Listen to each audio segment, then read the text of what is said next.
The rooftop was silent except for the wind cutting through steel beams and Pearl's shallow breathing against his chest. Tate Morrison held his daughter tighter as Silas Whitmore stood 10 feet away, the gun steady in his hand, expression calm as a man ordering coffee.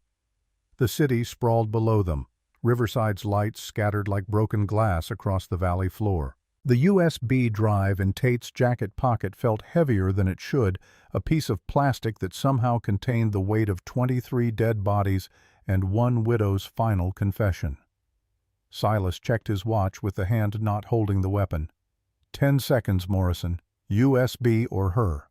Pearl's fingers dug into Tate's shirt, her face buried against his shoulder. She was shaking but silent, following the rules they'd practiced in the truck on the way here. When Daddy says be quiet, you be a mouse. Not even a whisper. She'd asked why they were playing the quiet game at 11 o'clock at night, and he'd told her the truth because lying to Pearl had never worked. Bad people are chasing us, sweetheart. We have to be very brave. She'd nodded, solemn and trusting, and the memory of that trust was what made his hand move toward his pocket now. But to understand how a factory inspector ended up on a construction site rooftop with a gun pointed at his child, you need to go back 2 months. To the day Tate signed the last piece of paperwork that officially declared his wife had died in an industrial accident. No fault, no foul, just tragedy and a hard hat. Gerald Langford's office smelled like old books and older coffee. The lawyer had practiced in Riverside for 37 years, knew everyone's business and most of their secrets, which made him either the best choice or the worst, depending on what you needed, kept quiet. He'd taken Tate's case pro bono after hearing the story, which should have been the first sign something was wrong with the official version of Claire Morrison's death. The death certificate sat between them on the scratched oak desk. Cause of death, blunt force trauma due to structural collapse. Time of death, approximately 6:47 p.m., March 14th. Location, Whitmore Construction Warehouse Site, County Road 47. The words looked official, stamped and signed and sealed, which somehow made them feel more like lies. Any questions about the warehouse collapse, Tate?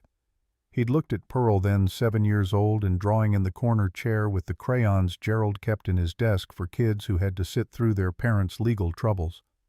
She was sketching their house, the little yellow one on Sycamore Street, with careful attention to the purple door she'd convinced him to paint last summer. Claire had picked this color. Claire had picked most things that made their house feel like a home instead of just a place to sleep between shifts. No questions. Gerald had studied him for a long moment, the way he probably studied witnesses on cross-examination, looking for the crack in the story.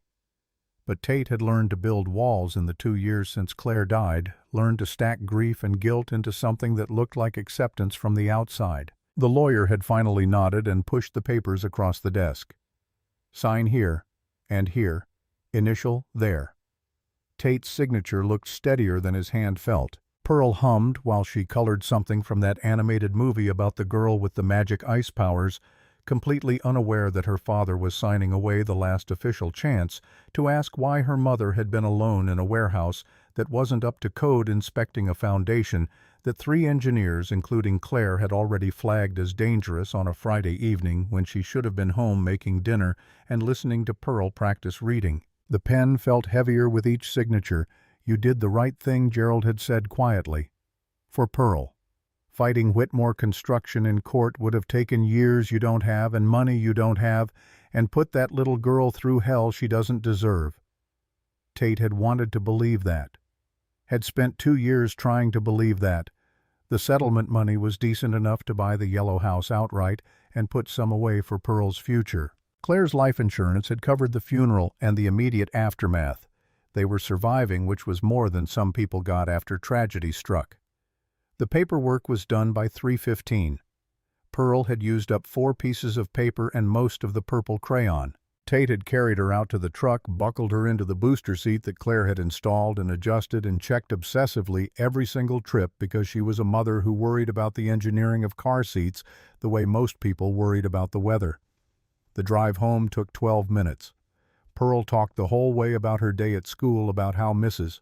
Patterson had taught them about butterflies and how caterpillars basically melt completely into goo before becoming something beautiful, which seemed impossible but was actually science. She'd looked at him in the rearview mirror with those eyes that were too much like Claire's and asked the question that still haunted him 6 weeks later. "Daddy, do people ever turn into something different like caterpillars?" He'd told her he didn't know. That people mostly stayed the same, just got older and hopefully wiser. She'd gone quiet for a moment, processing, then delivered the gut punch with the casual brutality only 7-year-olds could manage. "I think Mommy wanted you to be different. Before she died. I think she was waiting for you to be brave." The truck had swerved slightly. He'd corrected, checked that Pearl hadn't noticed, kept his voice steady.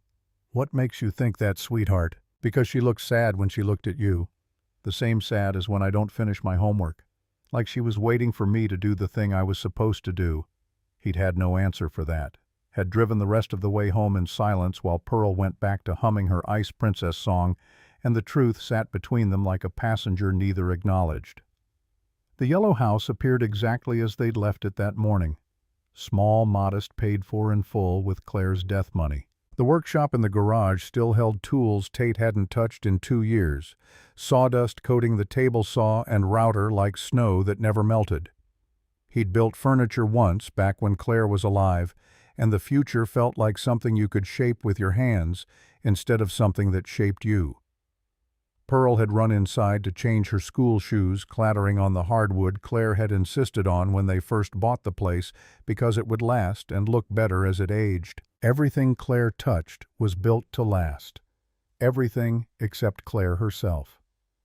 Tate had stood in the doorway of the garage looking at the workshop at the half-finished bookshelf that was supposed to be Pearl's Christmas present the year Claire died. He'd never completed it. Never touched the wood after the funeral. The workshop had become a mausoleum for the version of himself that built things instead of just inspecting what other people built, checking boxes on forms, making sure the measurements matched the plans, keeping his head down and his expertise to himself. His phone had buzzed. Text from his supervisor at Riverside Manufacturing. "Need you on early shift tomorrow. Jackson called in sick. 5 a.m. start."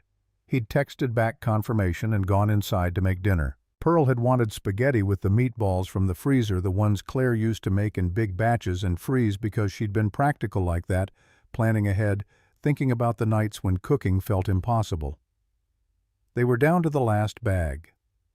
Tate couldn't bring himself to throw the empty freezer container away after they ate the final batch. It sat in the sink for 3 days before Pearl asked why he was keeping trash. "Because it was the last thing Mommy made for us." Pearl had looked at him with an expression far too old for her face. "Mrs. Patterson says holding on to things doesn't bring people back. It just makes it harder to live forward." She'd taken the container and put it in the recycling bin herself. 7 years old and already wiser than her father about grief. They'd eaten dinner at the small kitchen table. Pearl had chattered about school, about her friend Madison, whose mother had just gotten engaged, about how next week they were starting a project where everyone had to draw their family tree. She'd gone quiet, then fork halfway to her mouth. "How many branches do we have now that it's just us?" "2, sweetheart. You and me. That's our family. What about Grandma and Grandpa?" He'd reminded her that Claire's parents had moved to Florida before she was born, sent cards on birthdays and Christmas, but hadn't visited since the funeral. His own parents had been gone for 6 years, car accident on I-40, the kind of random tragedy that proved the universe didn't care about fairness or justice or who deserved to keep living. "So we're a small tree. We're exactly the right size tree for us." She'd seemed to accept that, or at least had moved on to describing the project requirements with the intense focus she brought to everything academic. After dinner, she'd done homework while he cleaned the kitchen, both of them moving through the routine Claire had established when Pearl was 3. Homework first, then bath, then 1 chapter of whatever book they were reading together, then lights out by 8:30 on school nights. The book was something about a girl detective who solved mysteries in her town. Pearl loved it. Claire would have loved it too, would have done the voices for each character instead of Tate's monotone reading. But Pearl never complained, just listened intently and asked questions about plot holes and character motivation like she was analyzing literature for a graduate seminar instead of bedtime stories. After Pearl was asleep, Tate had sat in the living room with the lights off and the TV playing something he wasn't watching. The house felt too quiet. It had felt too quiet for 2 years. He'd gotten used to it the way you get used to pain that never quite goes away, just becomes part of the background of your life. His phone had buzzed again. Unknown number. He'd almost ignored it, but something made him answer. The voice on the other end was female, hesitant, familiar, in a way he couldn't immediately place. Tate Morrison. Speaking. This is Evangeline Whitmore. Eva. We met at Claire's funeral. The memory had clicked into place. Silas Whitmore's younger sister, the one who'd stood apart from the family cluster at the service, who'd approached him after to say she was sorry in a way that sounded like she meant it for reasons beyond social obligation. I remember. I need to talk to you. About Claire. About the warehouse. About things you deserve to know. His first instinct had been to hang up. Whitmore Construction had paid their settlement, signed their non-disclosure, closed the book on Claire's death with legal finality.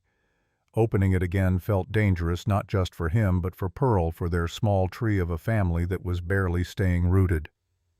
I signed papers. I know. I'm asking you to hear me out anyway. 30 minutes. Tomorrow. Bluebird Diner at noon. If you don't want to know the truth after that, I'll never contact you again. She'd hung up before he could refuse. He'd sat with the phone in his hand for 20 minutes, staring at the dark screen, weighing the cost of knowing against the cost of not knowing. Pearl's voice had echoed in his memory. Mommy wanted you to be brave. I think she was waiting for you to do the thing you were supposed to do. The next morning had started at 4:45 when his alarm dragged him from dreams he never remembered, but always left him feeling worse than when he'd gone to sleep. Pearl was still asleep when he left the babysitter already on the couch with coffee and a book. Mrs. Chen from 3 houses down, a widow herself who understood about single parenting and asked for barely more than minimum wage to watch Pearl before school. The factory was 17 minutes away on empty morning roads. Riverside Manufacturing had been the town's primary employer for 40 years, building components for agricultural equipment that got shipped to assembly plants in 3 different states. Tate had worked quality inspection for 9 years, ever since he'd quit his engineering job at Whitmore Construction over what he'd told people was a difference in philosophy but was really a difference in ethics.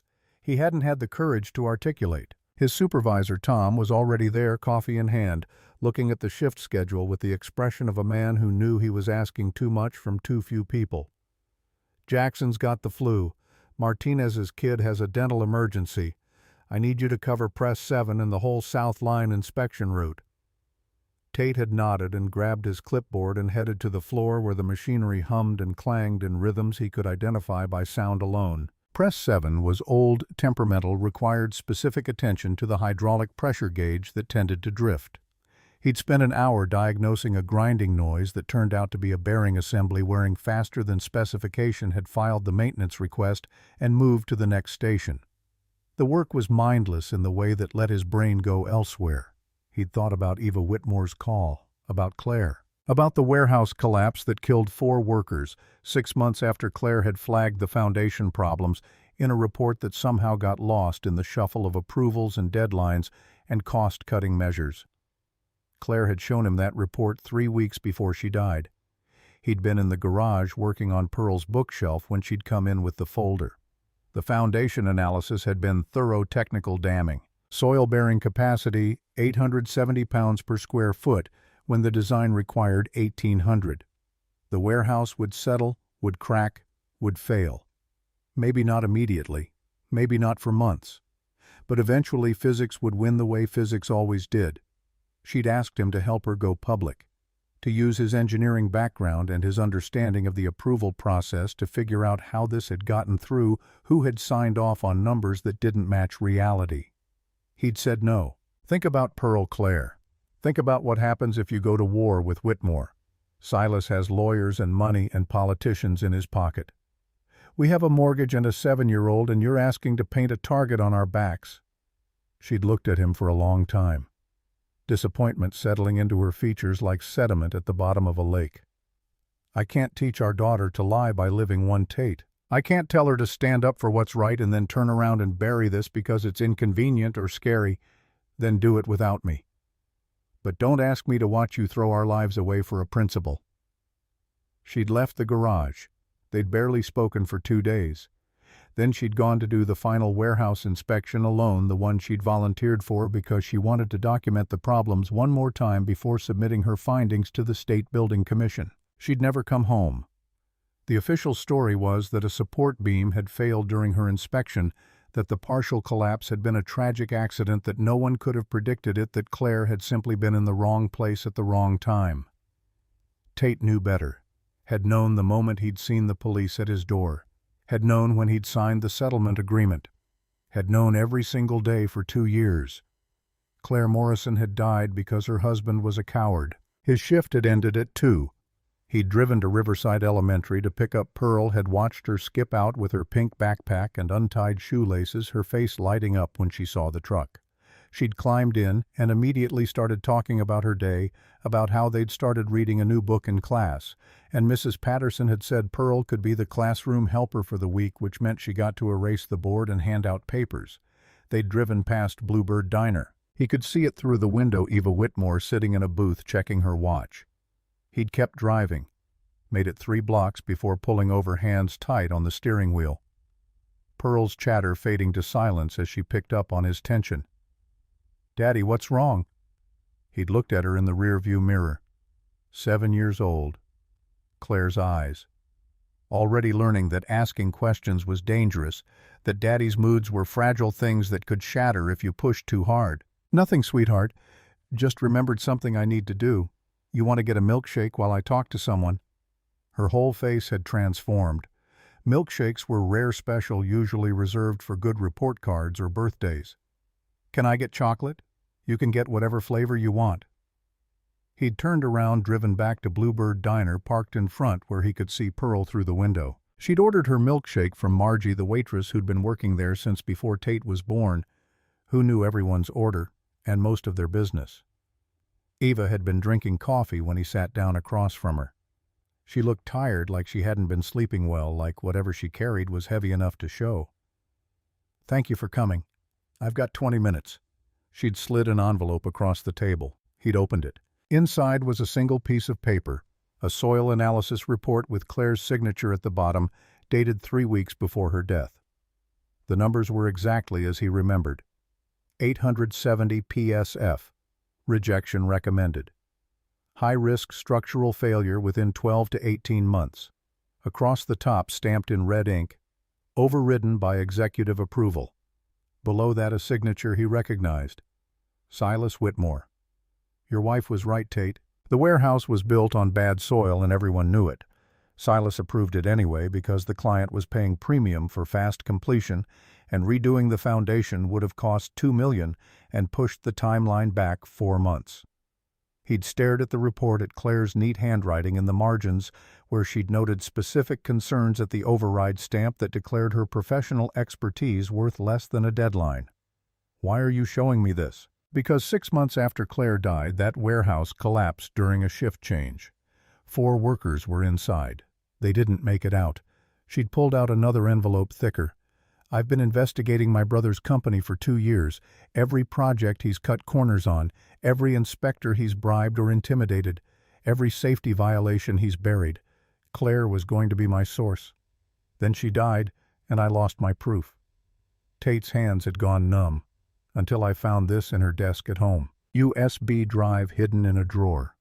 She'd placed it on the table between them. Everything she documented, every email, every report, every conversation she recorded when she realized Silas wasn't going to listen. The USB had looked so small, innocent, just a piece of plastic with a cap. Eva had leaned forward. "There are 23 people dead across 9 projects, Tate. 23 families who got the same story you did. Tragic accident. No fault. Here's some money. Please sign this agreement. And there are 3 more projects under construction right now with the same violations, the same buried reports, the same executive overrides." He'd picked up the USB, felt its weight. "Why now? Why come to me after 2 years? Because the statute of limitations expires in 41 days. After that, everything Claire died trying to expose gets buried forever. And because my editor was killed in a car accident 2 days ago, right after I told him I was ready to publish." She'd met his eyes. "I need someone who understands the engineering, someone who knows what Claire knew, Someone who gives enough of a damn to help me make sure she didn't die for nothing. Pearl had been visible through the window, chocolate milkshake in hand, swinging her legs and watching people pass on the sidewalk, completely unaware that her father was holding evidence that could destroy the man who'd killed her mother. "You want me to go to war with Silas Whitmore? I want you to finish what your wife started." The door had chimed. Marcus Webb, Silas's right-hand man and the public face of the company, had walked in wearing a suit that cost more than Tate made in a month. His eyes had found them immediately, something calculating in his expression. Eva had tensed. "We need to move." Tate had pocketed the USB and stood. "I'll think about it. You have 41 days. The victims don't have longer." He'd paid for Pearl's milkshake, held her hand on the walk to the truck, driven home in silence, while she chattered about how good the chocolate was, and could they do this again sometime. That night, after Pearl was asleep, he'd sat in the garage workshop with the USB drive and Claire's old laptop.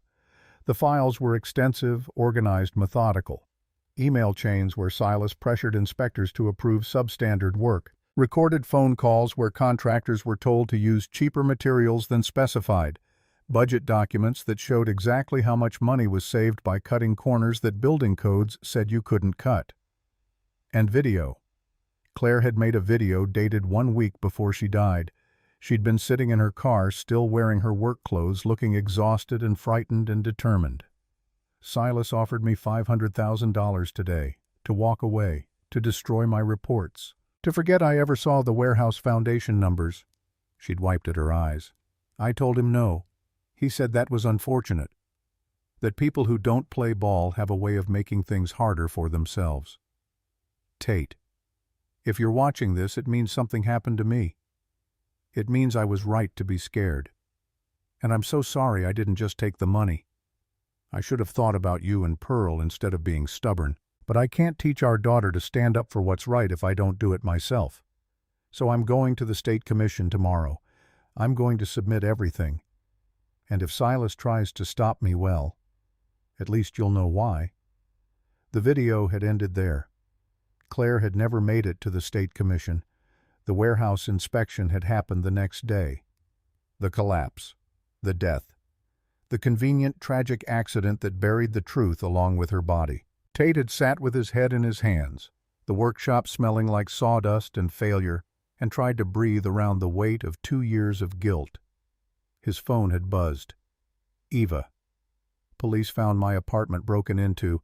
Nothing stolen except my backup files. I'm leaving town tonight. Call me when you decide." Then another text, different number.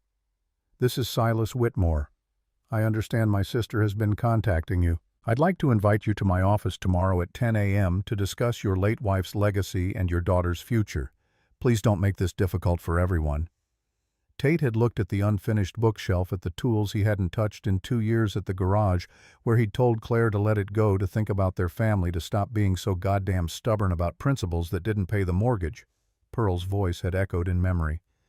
"Mommy wanted you to be brave." He'd picked up his phone and called Eva back. "I'm in." Silas Whitmore's office occupied the top floor of the only glass building in Riverside, a monument to modern architecture in a town that mostly ran on brick and nostalgia. The receptionist had smiled when Tate arrived at 9:58, the kind of smile that meant she knew exactly who he was and had been instructed to be polite about it.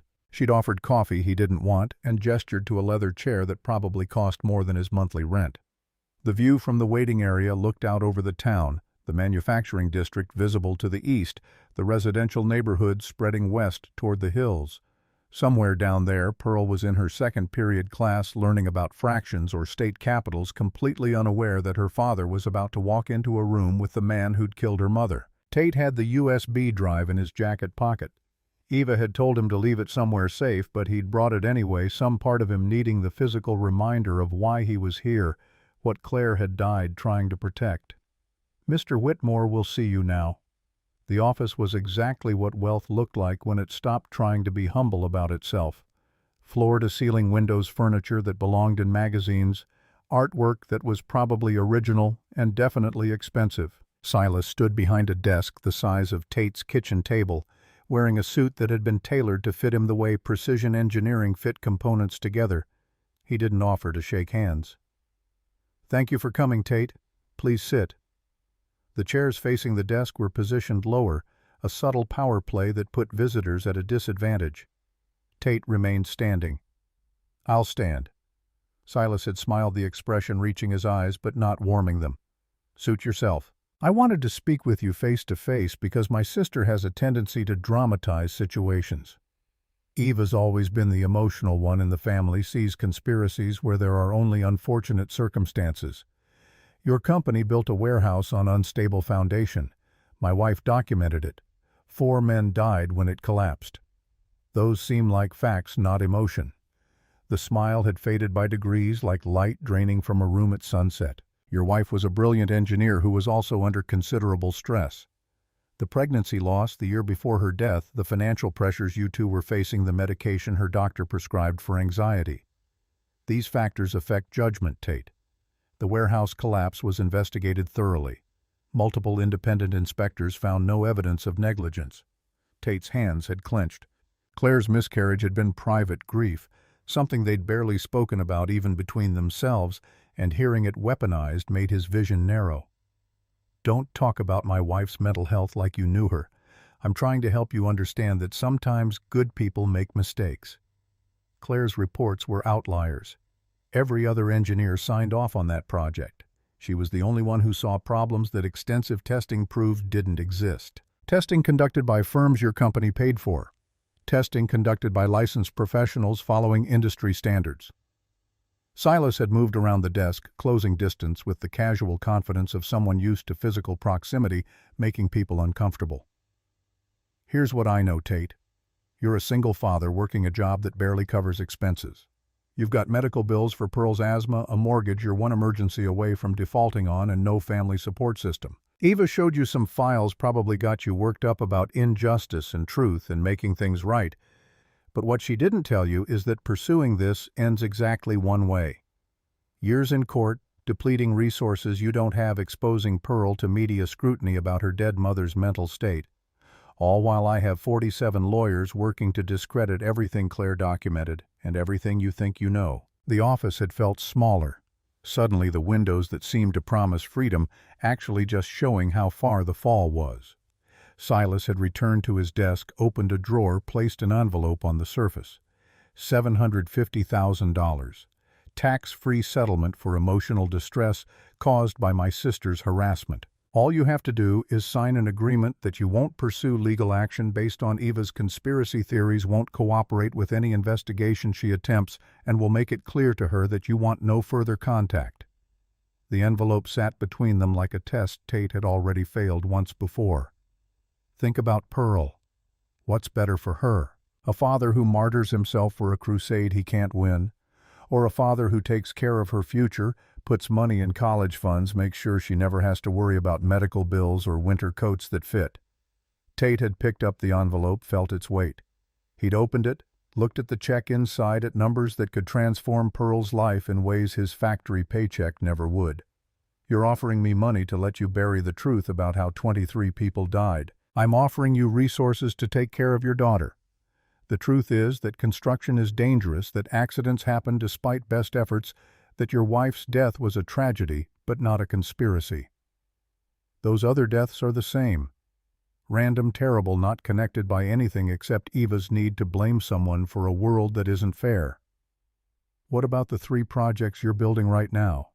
The ones with the same violations Claire documented? There are no violations. There are different interpretations of safety margins by engineers with different risk tolerances. Every project is approved by the city, inspected by independent firms, insured by companies that do their own assessments. If there were genuine problems, the system would catch them. The system didn't catch the warehouse. The system worked exactly as designed. The warehouse was approved because it met requirements. It collapsed because of factors no one could have predicted. Soil conditions shift. Weather effects settling. These are acts of God, not corporate negligence. Tate had put the check back in the envelope, placed it on the desk. "I don't want your money." Silas's expression had changed, then the friendly concern evaporating to reveal something colder underneath. "Then let me be clear about what happens next. If you pursue this with Eva, I will use every legal tool available to make your life extremely difficult. I'll subpoena Claire's medical records, her psychiatric evaluations, her pharmacy history. I'll put expert witnesses on stands who will testify that she was unwell, unreliable, biased against my company because I denied her a promotion 6 months before her death. I'll make sure every article written about this case includes details about her mental state, her marriage troubles, her desperation to prove herself, despite professional judgment telling her she was wrong. You're threatening to destroy my wife's reputation. I'm explaining consequences. You're a good father, Tate. Good fathers don't drag their dead wives through the mud for principles that won't change the past or save the future. They protect their children from unnecessary pain. They take the money and move on. The office had felt airless. Tate had wondered if this was what drowning felt like, the slow realization that no amount of struggle would get you back to the surface. I need to think about it. You have 24 hours. After that, the offer expires and things get considerably less friendly. Tate had walked out past the receptionist's smile into the elevator that dropped him back to ground level and deposited him in a lobby that felt like returning from space to normal gravity. His truck sat in the parking lot, the old Ford looking shabby next to the luxury vehicles that populated the Whitmore construction executive spaces. He'd sat behind the wheel, hands shaking, and called Eva. I just met with Silas. Her voice had gone tight. What did he offer you? $750,000 to walk away and make sure you can't investigate him. Are you going to take it? The question hung between them. Tate had looked at the Whitmore building, at the glass reflecting clouds and sky, making it look clean and aspirational instead of what it actually was. He told me he'd destroy Claire's reputation if I didn't. Put experts on the stand to say she was mentally ill, unreliable, that her reports can't be trusted. The silence stretched. Eva's breathing was audible through the phone. He did the same thing to 3 other engineers who tried to blow the whistle. Made one look like a drunk, another like he was falsifying credentials, the third like she was sleeping with contractors to get favorable inspection results. He's very good at destroying people's credibility before they can destroy his. Then how do we fight him? We find proof that's so overwhelming his lawyers can't discredit it. We find living witnesses he hasn't gotten to yet. We move fast enough that he can't get ahead of us. Tate had started the engine. I'm in. Whatever it takes. He'd driven to the elementary school, parked across the street, watched through the fence as Pearl played at recess. She'd been on the swings, pumping her legs in that determined way she approached everything, trying to get higher than physics and playground equipment would allow. Other kids orbited around her, some playing tag, others clustered in conversation groups that already looked like the social hierarchies that would define their teenage years. She'd looked happy, safe, unaware that her father had just committed to a path that might end both those things. His phone had buzzed. Unknown number. He'd answered warily.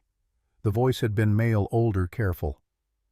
Mr. Morrison, my name is Quinlan Drake. I'm the chief operating officer at Whitmore Construction. I need to speak with you about Claire's documentation and your meeting with Silas this morning. Tonight, 11 p.m., the construction office on Riverside Road. Come alone. How do I know this isn't a trap? You don't. But I have the original contracts for every project Silas cut corners on. Everything Claire needed but couldn't access. If you want to actually win this, you need what I have. The call had ended before Tate could respond. He'd met Eva at a coffee shop on the edge of town, the kind of place that served overpriced lattes to people who worked remote jobs and needed somewhere to pretend they had offices. She'd been in the back corner, laptop open, files spread across the table. Quinlan Drake just called me, wants to meet tonight with the original contracts. Eva's face had gone pale. Drake is Silas's second in command. He's been with the company for 15 years. Why would he turn now? Maybe he has a conscience. Nobody with a conscience stays at Whitmore for 15 years. So it's a trap. Probably. Or he's genuine and this is our only chance to get documentation that actually holds up in court instead of the copies Claire made that any decent lawyer will say could have been altered. Tate had leaned back the coffee shop, suddenly feeling too public, too exposed. What's your read? Eva had been quiet, fingers drumming on the table. Drake's wife died 3 years ago. Cancer. He took time off, came back different. Quieter. Word in the industry is he's been pushing for better safety standards internally, and Silas keeps overruling him. She'd met Tate's eyes. If he's real, he's a gift. If he's bait, we walk into whatever Silas has planned and probably don't walk back out. Then I go alone. If it's a trap, there's no reason for both of us to be caught in it. If you go alone and it's a trap, there's nobody to tell your story. We go together or we don't go at all. They'd argued for 20 minutes, voices low, awareness that discussing potential traps in public probably wasn't smart, but having nowhere else to plan. Eventually, Eva had won through sheer stubbornness, which Tate was learning was a family trait the Whitmores shared, regardless of which side of the ethics line they fell on. The rest of the afternoon had passed in preparation. Eva had loaded files to a cloud account that would release automatically if she didn't check in by morning. Tate had written a letter to Pearl, sealed it, left it with Gerald Langford, along with instructions that if anything happened to him, the lawyer was to make sure his daughter knew he'd loved her and had tried to do the right thing even when it was hard. Gerald had read the request with an expression that suggested he knew exactly how dangerous the path Tate was walking had become. "You sure about this?" "No. But I'm doing it anyway. Claire would be proud of you. Claire would tell me I'm 2 years too late, and Pearl deserves better than a father who only finds courage after his wife is already dead." Gerald had gripped his shoulder. Courage that comes late is still courage, and doing the right thing when it costs everything is still doing the right thing. Tate had picked up Pearl from school at the normal time, taken her home, made dinner, helped with homework, read the chapter of the detective book where the girl figured out that the missing dog was actually hiding in the neighbor's shed because it was scared of thunder. Pearl had declared it the best chapter yet, and could they read one more? He'd read 3 more, watching her face as she processed each twist, each revelation, her mind working through logic and deduction in ways that reminded him Claire would have been so proud of who their daughter was becoming. After Pearl was asleep, he'd stood in her doorway for a long time, memorizing the sight of her buried under blankets, the nightlight casting soft shadows, her breathing deep and even. If tonight went wrong, this might be the last time he tucked her in, the last time he saw her safe. The thought had nearly broken his resolve. But then he'd remembered Claire's video, remembered her saying she couldn't teach Pearl to stand up for what's right if she didn't do it herself. Remembered 23 dead bodies and 3 active construction sites with workers who didn't know they were building on foundations that wouldn't hold. He'd left the house at 10:30. Eva had picked him up 2 blocks over, neither of them wanting to risk Silas having someone watch Tate's house. They'd driven through Riverside in silence, the town quiet at this hour, streetlights marking empty intersections and closed businesses. The Whitmore construction office was a low building near the industrial park surrounded by equipment yards and storage facilities. Most of the lights were off, just security illumination, making shadows that looked like they were waiting for something to fill them. Eva had parked 3 blocks away. "We're early. Let's scout the perimeter." They'd approached on foot, staying to shadows, checking for vehicles or people or anything that suggested this was more than a late-night meeting with a potential ally. The office appeared empty. No cars in the lot, no movement in the windows. 11 p.m. came and went. Tate had been about to suggest they leave when his phone buzzed. Text from Drake's number. "Trap. Marcus knows. Get Pearl. Run." The second text had come from Eva's phone, which was still in her hand, the screen lighting up with words that made Tate's blood freeze. "Your daughter's school received a call this afternoon. Someone authorized early pickup tomorrow for dentist appointment. We checked the appointment book. You're not listed as calling." Tate had been moving before conscious thought caught up, sprinting back toward Eva's car. Eva keeping pace. Both of them understanding that whatever Drake's warning meant, it centered on Pearl, and they were 3 miles from Tate's house where his daughter slept with a babysitter who wouldn't know to be suspicious if someone showed up with a convincing story. The car had started rough. Eva driving with a speed that suggested she knew how to handle emergency situations, weaving through residential streets while Tate called Mrs. Chen. No answer. He'd called again. Again. The 5th try went to voicemail. Something's wrong. Eva had pushed the accelerator harder. They'd reached Tate Street to find it quiet, normal, no obvious signs of trouble. The yellow house looked exactly as he'd left it. Lights on in the living room where Mrs. Chen always sat with her book. Pearl's window dark. Everything appearing fine except for the crawling sensation up Tate's spine that screamed danger. He'd been out of the car before it fully stopped, key in the locked door opening to reveal Mrs. Chen on the couch, book in lap, looking up with surprise. "Mr. Morrison, you're home early. Everything all right? Where's Pearl?" "Asleep. She went down at 8:30 like always." "Why, what's wrong? You didn't answer your phone." "Mrs. Chen had picked up her cell from the side table, confusion crossing her face. "Battery died. I'm sorry, I didn't realize. Is there an emergency?" Tate had taken the stairs two at a time, Eva behind him, both heading for Pearl's room. The door was slightly ajar, the way Pearl liked it, the nightlight visible through the gap, everything looking normal. He'd pushed it open. Pearl's bed was empty. The window was open, screen removed, curtain moving in the breeze that shouldn't have been inside. On the pillow where Pearl's head should have been resting, a phone that wasn't hers, screen lit with a video call. Silas Whitmore's face filled the screen, that same calm expression from his office. "Good evening, Tate. I assume you found Drake's warning." "Thoughtful of him, really, though a bit late." "Where's my daughter?" "Safe. For now. In a vehicle heading somewhere you won't find without my cooperation. The men with her have instructions to keep her comfortable as long as certain conditions are met." Tate's hands had gone numb, the phone slipping slightly before he caught it. "What conditions?" "You have something that belongs to my company. Security footage, employee files, engineering reports that were never meant to leave our possession. I want them back. All of them. Every copy, every backup, every note Claire made. And if I give them to you." Then Pearl comes home with a story about a nice man who took her for a drive and bought her ice cream. She won't remember where she went or who she was. With children are suggestible that way. "You'll have your daughter back, and we'll have concluded our business relationship with mutual understanding that some fights aren't worth the cost." Tate had looked at Eva, at Mrs. Chen standing terrified in the doorway at the empty bed where his daughter should have been sleeping. "How do I know you won't hurt her?" "Because I'm not a monster, Tate. I'm a businessman who's built a company that employs 300 people, that supports families, that contributes to this community. Pearl is leverage, not a target. Hand over what Eva stole and got you tangled up in, and your daughter comes home safe. Fight me, and I'll make sure she grows up knowing her father chose principle over her safety." The phone screen had shifted, a second camera activating to show the interior of a van. Pearl sat in the back seat, buckled in, holding her stuffed rabbit, looking confused but not hurt. A man Tate didn't recognize sat next to her, and the sight of a stranger that close to his daughter made rage flood his system. "Daddy," Pearl's voice through the phone speaker. "I'm here, sweetheart. Are you okay? The man said we're going for a drive. He said you knew about it.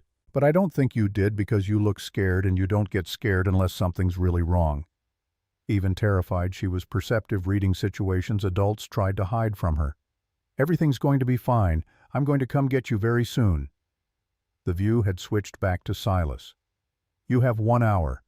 Bring everything to the Whitmore Construction Warehouse on County Road 47. The same warehouse where Claire died seems poetically appropriate. Come alone, bring all the files, and Pearl goes home. Bring Eva or the police or anyone else, and the situation becomes more complicated than either of us wants." The call had ended. Tate had stood in Pearl's empty room, the stuffed animals on her shelf, watching him, the purple walls Claire had painted seeming to close in. Every instinct screamed to call the police, to get help, to not walk into an obvious trap alone. But the image of Pearl in that van, confused and scared but trying to be brave the way she always tried to be brave, made the decision for him. "I'm going." Eva had grabbed his arm. "He's going to kill you. The warehouse is isolated. No witnesses, no cameras. You hand over the evidence, and he has no reason to let either of you leave. Then I die making sure Pearl lives. That's not a choice, Eva. That's just math. We call the police. They can track the van, intercept before what? Before Silas's men realize we called and do something to Pearl that can't be undone. Before they lawyer up and claim this is all a misunderstanding, and Silas walks because we can't prove he ordered anything. Before my daughter becomes collateral damage in a legal battle." Tate had pulled away, started gathering the files they'd spread across his kitchen table earlier, the USB drive from his pocket, everything Claire had died protecting. Eva's voice had been quiet. If you do this, 23 families never get justice. Claire's death means nothing. Silas wins and keeps winning. If I don't do this, Pearl pays for my mistakes. Claire already paid for them. I won't let our daughter be the second casualty of my cowardice. Then let me come with you. 2 of us have better odds than 1. He'd met her eyes, saw the determination there, the same stubborn refusal to back down that had gotten her disowned by her family. You've lost enough fighting your brother. I won't let you lose your life too. The drive to County Road 47 had taken 18 minutes every second, ticking like a countdown to detonation. Tate had driven his truck, the old Ford, struggling with the speed he demanded, engine rattling in ways that suggested it was as scared as he was. The warehouse had appeared ahead, a dark shape against darker sky, the structure looming like a monument to everything that had gone wrong. This was where Claire had died, where the foundation she'd documented as unstable had given way and crushed her under concrete and steel and the weight of being right about something no one wanted to hear. Silas's car sat in the lot, expensive and pristine. 2 other vehicles flanked it, SUVs with tinted windows that probably held the men who'd taken Pearl. Tate had parked, gathered the files, walked toward the warehouse entrance with the feeling of a man approaching his own execution. The interior was partially collapsed, the section where the foundation had failed, still showing damage 2 years later, repairs abandoned because the lawsuits made finishing the project impossible. Silas stood in the center of the intact section, suit jacket, removed sleeves rolled up, looking more human than he had in the office, but no less dangerous. You came. Where's Pearl? Nearby. Give me the files first. Tate had held up the USB drive, the folders, everything. This is everything Claire had. Every report, every recording, every piece of evidence. And Eva's copies. Destroyed. I watched her delete them. It was a lie, but Silas had seemed to buy it, or at least to want to buy it enough that he didn't push. Put them on the ground. Step back. Tate had complied, watching as Silas collected the materials, flipped through folders, checked the USB drive. The silence stretched, broken only by wind through the damaged sections of the warehouse. These are good copies. Claire was thorough, I'll give her that. Shame she couldn't see that thoroughness is wasted on battles you can't win. You killed her. I ended a problem that threatened hundreds of jobs and millions in contracts. Claire made it personal by refusing to understand that individual principles matter less than collective good. Collective good. You murdered 23 people for profit margins. Silas had looked up from the files, expression almost pitying. I optimized projects to stay competitive in an industry where margins are razor thin and clients demand impossible timelines. People died because construction is dangerous and accidents happen. That's tragedy, not murder. Where is my daughter? Before Silas could answer, headlights had flooded the warehouse, multiple vehicles arriving fast. Tate had tensed, expecting Silas's reinforcements, but the doors that opened revealed FBI windbreakers, and the kind of tactical presence that meant this had stopped being a private transaction. Quinlan Drake had stepped out of the lead vehicle, older than Tate expected, wearing a wire visible at his collar. We got it all. Every word. Silas had gone very still, the files dropping from his hands. Quinlan, what did you do? What I should have done 3 years ago when my wife told me on her deathbed that the reason she was dying was because your company had cut corners on the hospital renovation and the mold problem got covered up instead of fixed. She made me promise to make it right. I've been documenting everything since, waiting for the right moment. He'd looked at Tate. Pearl's safe. She's with Agent Morrison 2 blocks from here, never left Riverside. The van you saw was staged to get Silas to incriminate himself. We needed him to admit the deaths were connected to cost-cutting, needed him to claim it was optimization instead of negligence. He just did both. The FBI had moved in, Silas's expression cycling through shock, rage, resignation. They'd cuffed him with efficiency that spoke to extensive practice read rights that Silas probably knew by heart from corporate legal training. As they'd led him past, Tate, Silas had stopped. You think this changes anything? I'll have lawyers working before morning. Senator Caldwell will make calls. The system protects people like me from people like you. Maybe. But your confession is recorded and my daughter is safe, and sometimes that has to be enough. The FBI had taken Silas away, Quinlan following to give additional statement. Eva had arrived with Pearl, the little girl running across the warehouse floor and into Tate's arms, with the force of someone who'd been more scared than she'd let on.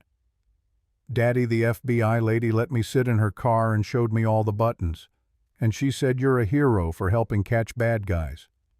Tate had held her so tight she'd squirmed, breathing in the scent of her shampoo and the rabbit she clutched, grounding himself in the reality that she was here, whole, unharmed. "Miss Eva said Mommy would be proud of you." Pearl had pulled back to look at him. Those eyes so much like Claire's. It hurt. "Are you proud of you?" The question sat between them, weighted with more than a 7-year-old should have to carry. "I am now, sweetheart. I am now." The FBI had transformed Tate's kitchen into a command center by dawn agents in suits drinking his coffee and spreading files across the table where Pearl normally did homework. She'd been awake since 5, too wired from the previous night's adventure to sleep sitting on the counter swinging her legs while a female agent named Rodriguez explained evidence chains in terms a 7-year-old could grasp. So the bad man went to jail because he said the quiet part out loud. Pearl's assessment had made Rodriguez smile despite the early hour and the gravity of building a case against someone with Silas Whitmore's resources. That's exactly right. Sometimes people think they're too powerful to get caught, so they stop being careful about what they admit. The lead agent, a man named Foster who looked like he'd been awake for 30 hours straight, had briefed Tate and Eva on what came next. Federal charges, conspiracy, negligent homicide across state lines, since some of Whitmore Construction's projects were government contracts. The timeline would be measured in years, not months. Silas had already made bail by 6 a.m. Despite the confession, his lawyers arguing that a wire recording obtained through corporate espionage wouldn't hold up, and their client had been speaking hypothetically about industry practices, not admitting to specific criminal acts. We expected that. First bail hearing is always a long shot on white-collar cases, especially when the defendant has ties to the community and no flight risk factors. But we have him on record. Quinlan Drake's testimony corroborates everything. We've subpoenaed records from 9 construction sites. This isn't going away just because Whitmore has expensive lawyers. Eva had been pacing the living room, energy too high to sit processing the reality that her brother was actually going to face consequences. What about Senator Caldwell? The wire transfers Drake mentioned. We're building that case separately. Political corruption moves slower, but the evidence is solid. Caldwell approved projects he knew were unsafe in exchange for campaign contributions and personal payments. That's bribery and criminal negligence. He'll go down too, just takes longer when they have congressional immunity to work around. Tate had watched Pearl charming Rodriguez with questions about FBI training and whether they really had a secret base like in the movies, his daughter apparently processing her kidnapping by deciding the federal agents were basically superheroes. The resilience of children never stopped surprising him. Their ability to bounce back from trauma adults would carry for years. "What do you need from us?" Foster had pulled out a legal pad covered in notes. "Everything. Detailed timeline of Claire's investigation, every interaction you had with Silas or his employees, documentation of threats or intimidation."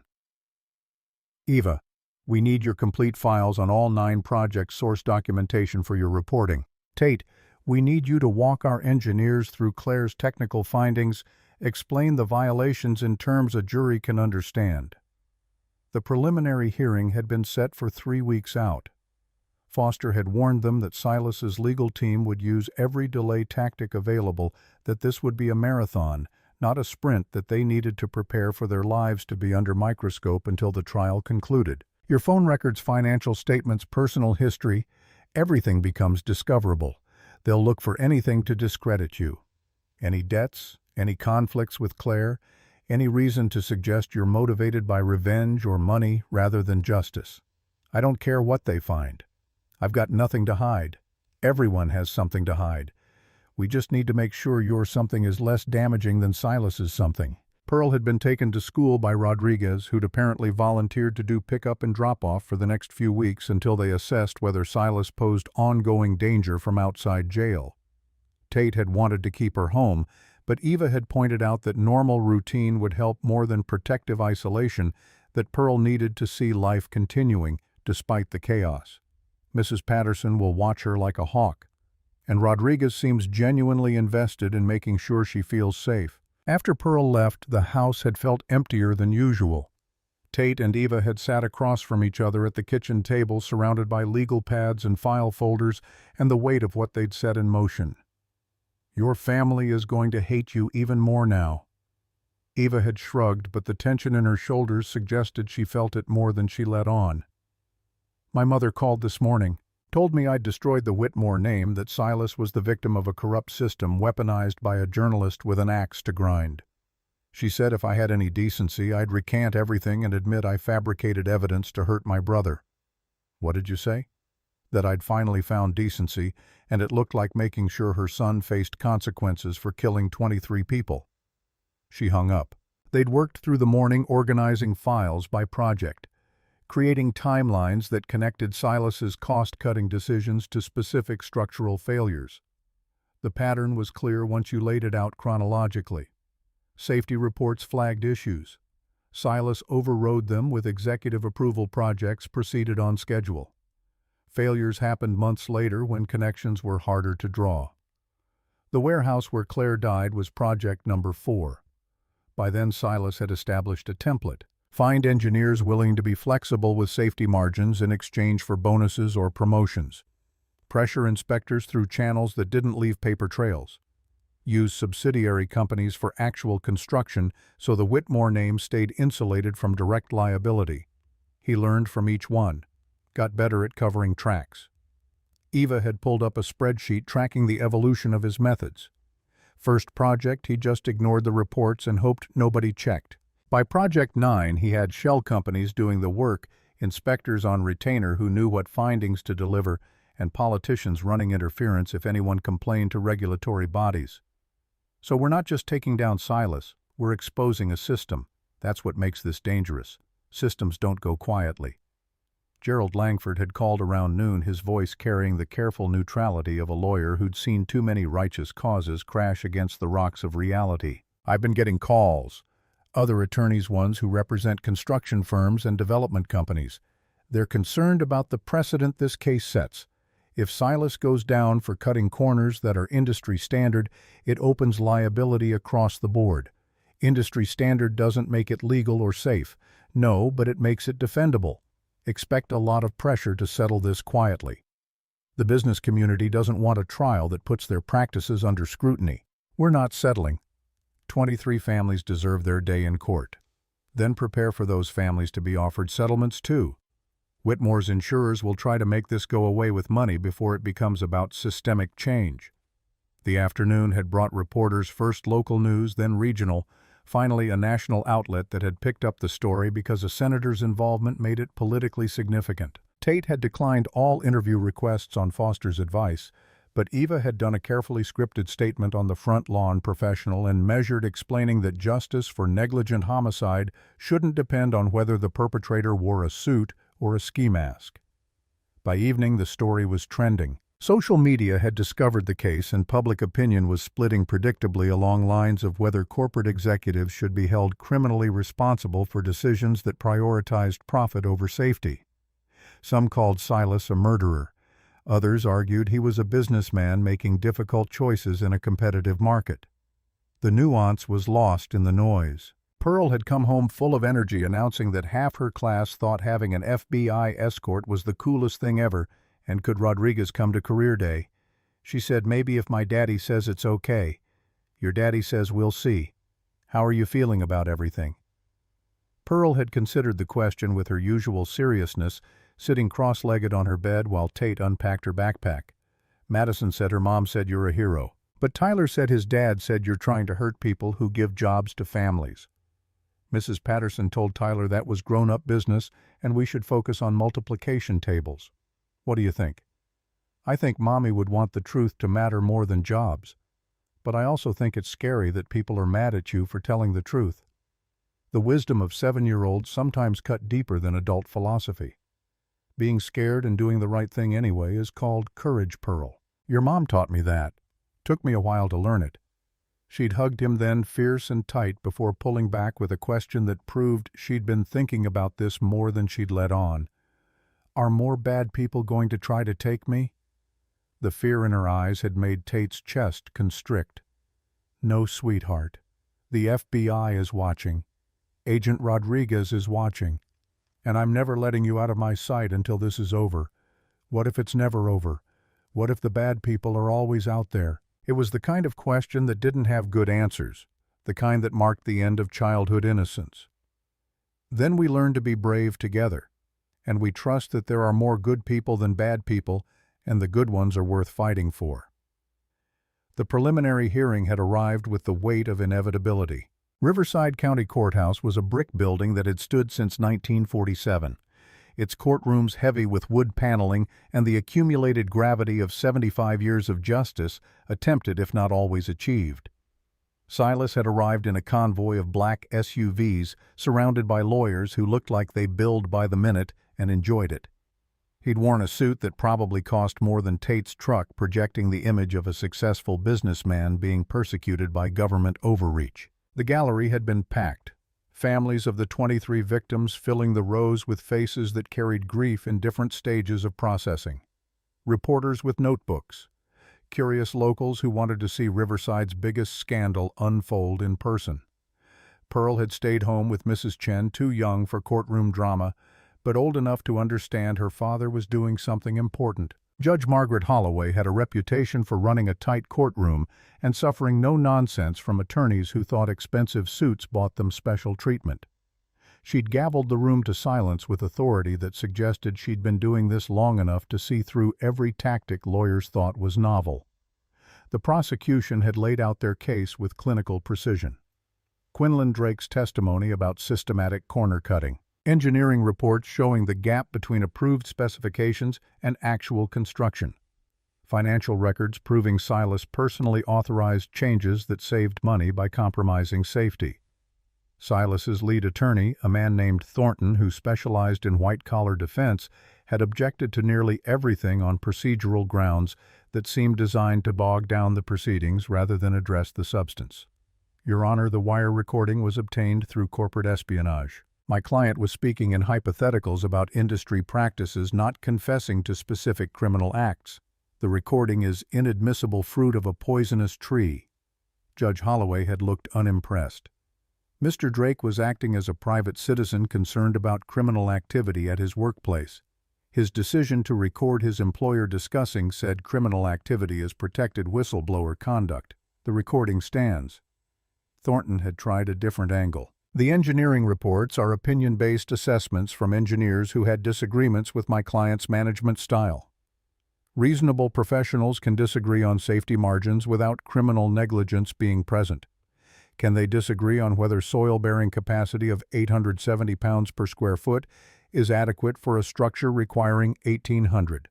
Because that seems less like professional disagreement and more like ignoring physics. We would argue that multiple inspectors approved those projects, that my client relied on professional assessments from licensed firms, that hindsight cannot criminalize business decisions made in good faith. Good faith doesn't typically involve offering $500,000 to destroy evidence, Mr. Thornton, but we'll let the jury decide that question. The hearing had lasted 4 hours, both sides presenting arguments for why the case should or shouldn't proceed to trial. The families had sat in silent witness, their presence a reminder that this wasn't abstract legal theory, but real loss that deserved accounting. When Judge Holloway had finally ruled that the case would proceed, that the evidence warranted criminal trial, you could feel the shift in the room. This was actually happening. Silas Whitmore was going to face a jury. Silas's expression had remained calm, but his hands had clenched, the only sign that the reality was penetrating his armor of confidence. Outside the courthouse, Eva had been swarmed by reporters asking whether this represented justice for her sister-in-law. She'd handled it with the polish of someone who'd spent years in journalism and knew how to deliver sound bites that would play well on evening news. This represents accountability. Justice will be when those 23 families see the man responsible for their loved ones' deaths held to the same standard we hold anyone else who causes death through reckless disregard for human life. Tate had avoided the cameras, keeping his head down, getting to his truck before anyone could shove a microphone in his face. He'd driven home through Riverside streets, seeing the town differently now. The construction sites where Whitmore projects had risen. The businesses that depended on development dollars. The people whose livelihoods connected to an industry now under scrutiny. Not everyone saw this as justice. Some saw it as attacking the economic engine that kept Riverside alive. His phone had buzzed with a text from a number he didn't recognize. "You're destroying this town. Whitmore employs 300 people. What happens to them when you put their boss in prison? Hope your crusade is worth the families who can't pay rent next month." The threats had been coming steadily since the arrest. Some anonymous, some from people who used their real names because they genuinely believed Tate was wrong, that protecting jobs mattered more than punishing past mistakes. Gerald had advised him to save everything forward to the FBI, let them track whether any constituted criminal intimidation. The trial date had been set for 6 months, out enough time for both sides to prepare their cases. Foster had warned that Thornton would use every continuance and delay available, that 6 months could easily become a year or more. You need to prepare for this being your life for a while. The media attention, the public scrutiny, the pressure from people who want you to drop this. I'm not dropping it, I know. But understanding the cost going in helps you handle it when the bill comes due. The cost had started showing up in small ways. Tate's supervisor at Riverside Manufacturing had called him in for a conversation that danced around the real issue with corporate speak about workplace distractions and team cohesion. "We're getting complaints from other employees. Some of them worked on Whitmore projects. Some of them have family who did. They're saying your presence creates a hostile work environment. I'm doing my job. Haven't missed a shift, haven't brought personal business onto the floor. It's not about job performance. It's about optics. The company is concerned about being associated with litigation that could affect our relationships with construction industry partners. You're firing me. We're suggesting a leave of absence, unpaid, until the legal situation resolves itself. Then we can reassess your position with the company." Tate had wanted to fight it, wanted to point out that this was retaliation and probably illegal, but the exhaustion of battling on multiple fronts made him nod and accept the suspension that felt like termination with extra steps. At Pearl's school, the situation was more subtle but no less real. Madison's mother had stopped scheduling playdates. Tyler's father had requested Pearl be moved to a different reading group. Parents who'd been friendly at pickup now found reasons to be busy with their phones when Tate approached. Mrs. Patterson had pulled him aside after class one afternoon, her expression sympathetic but firm. Some parents are concerned about Pearl's situation affecting their children. They're worried about the attention, the media, the idea that their kids might be targets if someone decides to send a message to you through them. Are they asking you to remove Pearl from class? They're asking me to be aware of the situation. I've told them that Pearl is a student in good standing who deserves the same education as every other child. But I wanted you to know that the pressure is there. The isolation was calculated, Tate realized.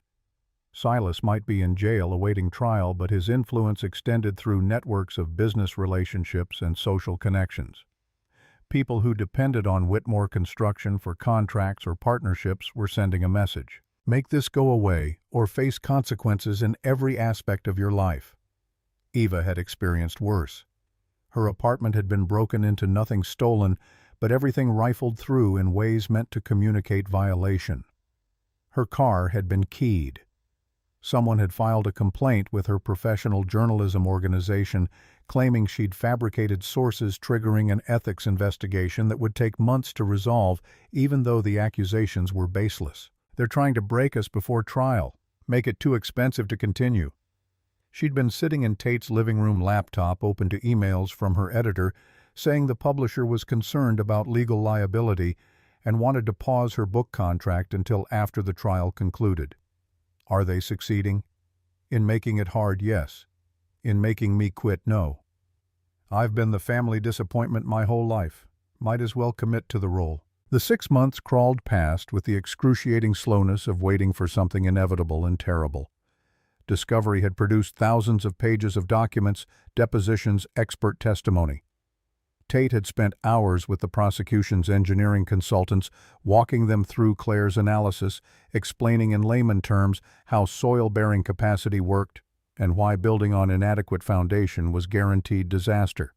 The expert, a woman named Dr. Sarah Reeves, who'd consulted on building failures for 30 years, had been impressed with Claire's work. "Your wife's report is textbook perfect. She documented everything correctly, followed every standard protocol for raising red flags. If this had been listened to, those 4 workers would still be alive. Why wasn't it listened to? Because someone decided schedule and budget mattered more than safety. That's the thesis of this entire case." Thornton's strategy had become clear through his deposition questions.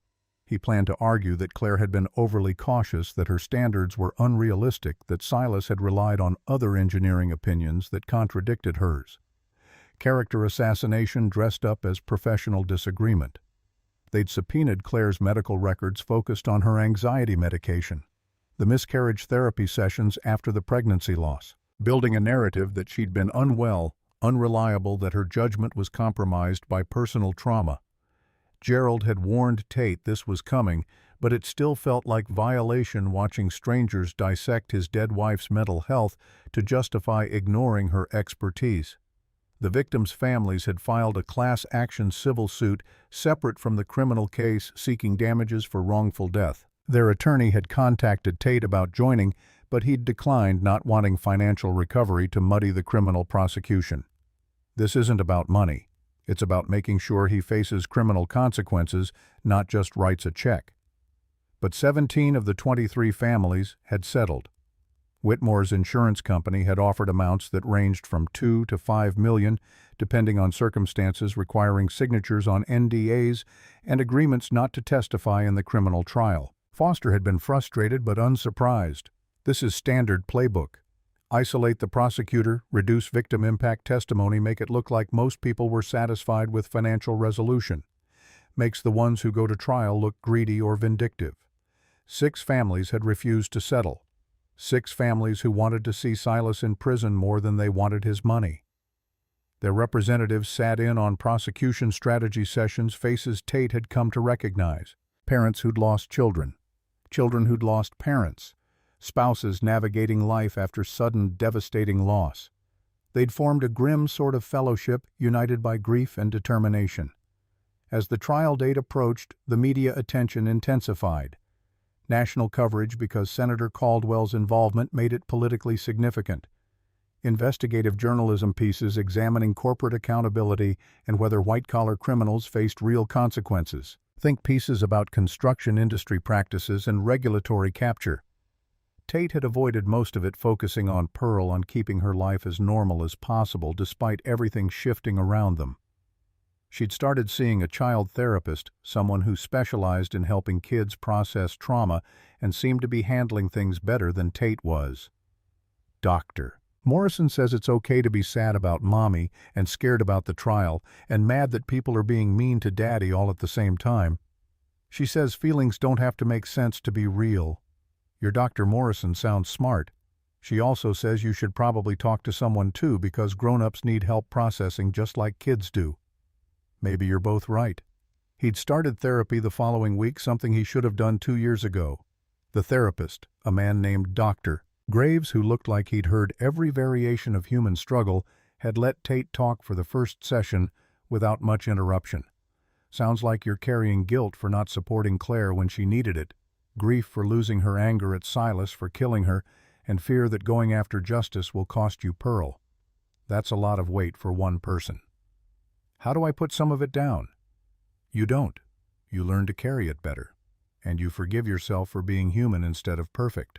The night before trial began, Tate had sat in the garage workshop looking at the unfinished bookshelf that had sat there for 2 years. Pearl's Christmas present from a life that felt like it belonged to someone else. He'd picked up his tools for the first time since Claire died, the weight of them familiar and strange. Started sanding the rough edges, fitting the joints he'd abandoned mid-construction. Pearl had appeared in the doorway, pajamas on, rabbit clutched under one arm. You're building again. Seemed like time. She'd climbed onto the workbench, watching with the intensity she brought to everything she found interesting. Mommy would like that you're finishing her project. This isn't her project, it's mine. But I think she'd like that I'm finally doing the thing I was supposed to do." "What thing?" "Seeing things through. Not giving up when it gets hard. Mrs. Patterson says when caterpillars turn into butterflies, they don't get to stay caterpillars. They have to completely change, or they die. Your Mrs. Patterson is full of wisdom. Are you changing into something different, Daddy?" He'd looked at his daughter, at her face so like Claire's, it sometimes hurt to see at the trust in her eyes that suggested she believed he could be whatever he decided to be. "I'm trying to be the man your mother deserved, the father you deserve." The bookshelf had come together piece by piece, joints fitting the way they were supposed to when you took time to do them correctly. Pearl had helped holding pieces steady while he worked, asking questions about angles and measurements and whether butterflies ever wished they could go back to being caterpillars. "I don't think so, sweetheart. I think once you know you can fly, crawling feels too small." By midnight, the bookshelf was finished, sturdy and smooth, and exactly what he'd envisioned when he'd started 3 years ago. Pearl had fallen asleep on the garage couch, rabbit tucked under her chin, and Tate had carried her to bed feeling something like hope that they might actually get through this intact. The trial started on a Tuesday morning in late September, the courthouse steps crowded with reporters and supporters and protesters who thought corporate executives shouldn't face criminal charges for business decisions. Judge Holloway had imposed strict rules about courtroom conduct, limiting media access, banning cameras, making it clear that circus atmosphere wouldn't be tolerated. Jury selection had taken 3 days, both sides looking for people who could separate corporate responsibility from personal bias, who could evaluate evidence without predetermined opinions about whether rich people should go to jail. The final jury was 7 women and 5 men, ranging from a retired teacher to a construction worker to a software engineer working remote for a California company. Regular people being asked to decide whether someone who'd never held a gun or thrown a punch could be guilty of murder through spreadsheets and executive approvals. The prosecution's opening statement had been delivered by an assistant district attorney named Catherine Reeves, no relation to the engineering expert but equally precise in her presentation. "This case is about a simple question. When someone makes decisions that they know will result in death and people die as a result, is that murder? Not murder with a weapon, not murder with malice, but murder through calculated indifference to human life in pursuit of profit." She'd walked the jury through the timeline connecting Silas's approvals to specific deaths, showing how the pattern repeated across 9 projects. Thornton's opening had been equally polished, but aimed at different emotional territory. "My client is a businessman who employed 300 people, built structures across 4 states, contributed millions to this community. He made difficult decisions in a competitive industry with impossible margins and unrealistic timelines demanded by clients who wanted everything cheap, fast, and perfect, despite those 3 things being mutually exclusive." He'd positioned Silas as a victim of hindsight bias, arguing that decisions made with the information available at the time looked different than they did after tragedy struck. Every engineer who worked on these projects had the ability to refuse if they genuinely believed safety was compromised. Every inspector could have red flagged. "The system has checks and balances built in precisely because we recognize construction is dangerous and human judgment varies." Silas Whitmore relied on that system, trusted those professionals, and when failures occurred, he took responsibility through financial settlements to affected families. The trial had proceeded with technical testimony about load-bearing calculations and soil compaction and building codes that made half the jury's eyes glaze over.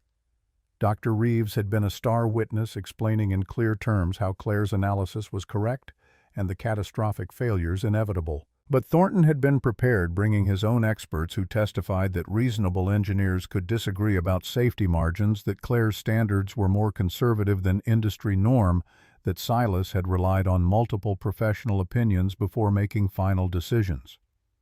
The wire recording of Silas's warehouse confession had been played for the jury, every word captured in digital clarity. Thornton had objected again, been overruled again, sat fuming while his client's voice admitted to ending problems and optimizing projects and treating deaths as collateral damage. Pearl had not attended trial but asked questions every evening about how it went, processing the case through the lens of what seemed fair versus what grown-ups made complicated. If he said on the recording that he ended Mommy's problem, doesn't that mean he admitted he hurt her? It's more complicated than that when lawyers get involved. That seems like lawyers making simple things hard so bad people can get away with being bad. You're probably right, sweetheart. The prosecution had called Tate on day 7, walked him through Claire's investigation, his initial refusal to help her decision to proceed alone. His testimony had been difficult, admitting to the jury that he'd told his wife to let it go, that he'd chosen safety over supporting her. Catherine Reeves had been gentle with him, understanding that his guilt served the case better than trying to hide it. "Why did you change your mind, Mr. Morrison? Why come forward 2 years after your wife's death?" "Because living with the knowledge that I'd been a coward once was hard enough. Living with it twice after watching Silas get away with killing her would have destroyed me, and I couldn't teach my daughter to be brave if I couldn't manage it myself." Thornton's cross-examination had been brutal, painting Tate as an unreliable narrator, motivated by guilt and grief and desire to blame someone for random tragedy. "You felt guilty that you didn't support your wife's crusade. You needed someone to blame for her death. My client became convenient target for your unresolved emotional issues. Your client killed my wife and 22 other people because he decided their lives were worth less than his profit margin. That's not my emotional issues. That's his criminal indifference." The trial had stretched into week 3 when the defense called Silas to testify in his own defense, a risky move that suggested Thornton believed the jury needed to hear directly from him. Silas had been calm, polished, projecting the image of a reasonable man making difficult decisions under impossible circumstances. "I trusted my team. I trusted the system of inspections and approvals. When Claire Morrison raised concerns, I sought second opinions from other qualified engineers. 3 separate firms reviewed her report, and all 3 concluded her analysis was overly conservative. Did you offer her money to destroy evidence? I offered her a settlement for what I perceived as workplace stress and professional differences. The amount reflected my concern for her well-being and desire to part ways amicably. Did you order her killed? Absolutely not. Her death was a tragedy that haunts me. But it was an accident, a confluence of circumstances that no one could have predicted or prevented." Catherine Reeves had eviscerated him on cross, using his own words from the wire recording to contradict every claim of ignorance and reliance on professional judgment.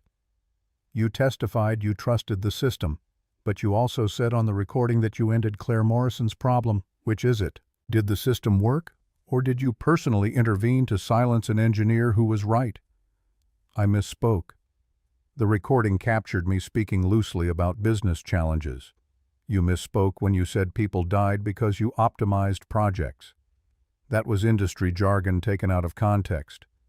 What context makes ending someone's problem an acceptable risk sound like anything other than calculated indifference to human life?" Silas had faltered then, the polished exterior cracking slightly. "I built a company that feeds 300 families. I made decisions that sometimes had terrible, unforeseen consequences. But I'm not a murderer. I'm a businessman who did the best I could in an industry that doesn't forgive mistakes. 23 people are dead because you decided saving money mattered more than their safety. That's not a business decision. That's murder through spreadsheet instead of weapon, but it's murder all the same." The closing arguments had distilled 3 weeks of testimony into competing narratives about corporate responsibility and criminal intent. Catherine Reeves had reminded the jury that intent didn't require hatred, just knowledge that actions would cause harm and decision to proceed anyway. Thornton had argued for reasonable doubt, insisting that business decisions made in good faith couldn't be retroactively criminalized because outcomes were tragic. The jury had deliberated for 4 days, long enough that Tate had started to fear acquittal, that Silas's wealth and connections and expensive lawyers would win the way they usually did. Pearl had sensed his anxiety, asked questions that showed she understood more than he'd tried to shield her from. "What happens if the jury says he didn't do bad things?" "Then we tried our best and the system failed. But at least we stood up for what's right." "Will you be sad?" "I'll be heartbroken. But I'll still be proud that we didn't give up." The verdict had come on a Friday afternoon. Guilty on all counts. 19 counts of negligent homicide, 4 counts of conspiracy, 2 counts of witness intimidation. The courtroom had erupted, families weeping, reporters rushing to file stories, Silas sitting very still as the weight of the verdict settled over him like a shroud. Sentencing was scheduled for 6 weeks out, but Silas faced minimum 20 years, possibly life depending on how Judge Holloway decided to stack the sentences. Outside the courthouse, Catherine Reeves had addressed the media with the satisfaction of someone who'd won a case everyone said was unwinnable. Today proves that no one is above the law, that corporate executives who treat human life as acceptable risk will face the same criminal justice system as anyone else who causes death through reckless indifference. Tate had declined interviews, walking past cameras to his truck where Eva waited. "We did it. Claire did it. We just finished what she started." The civil settlements had been reopened by the families who'd signed ND as their lawyers arguing the criminal conviction invalidated the agreements. Whitmore Construction had filed for bankruptcy protection within hours of the verdict, assets frozen, projects abandoned. Senator Caldwell had been indicted 3 days after Silas's conviction, the federal corruption case finally moving forward now that the construction trial had concluded. His resignation had been immediate, his protests of innocence unconvincing given the wire transfers and approval documents linking him to specific projects. 6 months after the verdict, Tate stood in Claire's cemetery plot, the grass finally growing over the grave in ways that suggested time was doing what time did. Pearl sat next to him arranging flowers she'd picked that morning. "Mommy, we won. The bad people went to jail. Daddy says that means justice happened even though it can't bring you back." Eva had joined them, standing slightly apart, giving them space but present in the way she'd been present through everything. The Morrison Building Safety Act passed committee yesterday. Federal requirement for third-party inspection on government contracts, mandatory reporting for engineers who flag safety violations, whistleblower protections that actually have teeth. Claire would have loved that. She'd have loved that you finished what she started. Tate's phone had buzzed. Text from Gerald. "Riverside Manufacturing wants you back. Full reinstatement, back pay, formal apology." Bored finally grew spines. Pearl had looked up from her flowers, studying her father with an expression that seemed older than 7 years should allow. "Are we going to be okay, Daddy?" Tate had knelt beside her, meeting her eyes at the same level the way Claire had always insisted was important when talking to children about serious things. "We're going to be better than okay, sweetheart. We're going to be the family your mother wanted us to be. Brave when it's hard, honest when it's easier to lie, and proud of doing the right thing even when it costs everything."